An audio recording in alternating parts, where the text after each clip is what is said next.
option C কোনো কোণ থিটাৰ বাবে sine theta equal to 5/3 next প্ৰশ্নটো আছে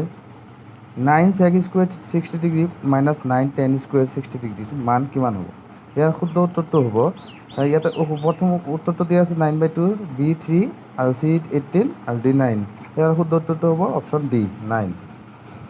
নেক্সট প্ৰশ্নটো আছে সাইন স্কুৱেৰ 30 ডিগ্ৰী মাইনাছ কছ স্কুৱেৰ 30 ডিগ্ৰী মান কিমান হয় এতিয়া সাইন স্কুৱেৰ 30 ডিগ্ৰী মাইনাছ কছ স্কুৱেৰ 30 ডিগ্ৰীৰ মান হ'ব minus half option D next প্ৰশ্ন আছে 1 + tan স্কুৱেৰ থিটা বাই 1 + cot স্কুৱেৰ থিটাৰ মান কিমান হ'ব শুদ্ধ উত্তৰটো হ'ব ইয়াৰ প্ৰথম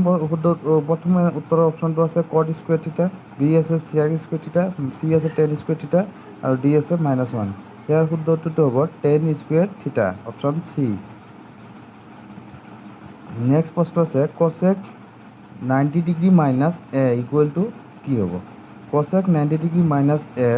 ইকুৱেল টু কি হ'ব ইয়াতে অপশ্যন আছে এ সাইন এ কছ এ চেক এ টেন এ ইয়াৰ শুদ্ধ উত্তৰটো হ'ব সাইন এ নেক্সট প্ৰশ্ন আছে cos square 60 degree plus sine square 60 degree মান কিমান হ'ব ইয়াৰ আমি ইয়াত এটা সূত্ৰ পাইছিলোঁ যে কছ স্কুৱেৰ থিটা প্লাছ সাইন স্কুৱেৰ থিটা ইকুৱেল টু 1 গতিকে ইয়াৰ শুদ্ধ উত্তৰটো হ'ব অপশ্যন চি 1 নেক্সট প্ৰশ্নটো আছে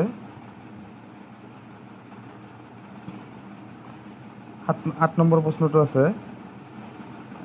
2 tan 30 degree divided by 1 + tan square 30 degree মান কিমান হ'ব ইয়াৰ অপশ্যন এ আছে cos 60 degree option B sine 60 degree option C tan 60 degree option D sine 30 degree শুদ্ধ উত্তৰটো হ'ব tan 60 degree option C next প্ৰশ্নটো আছে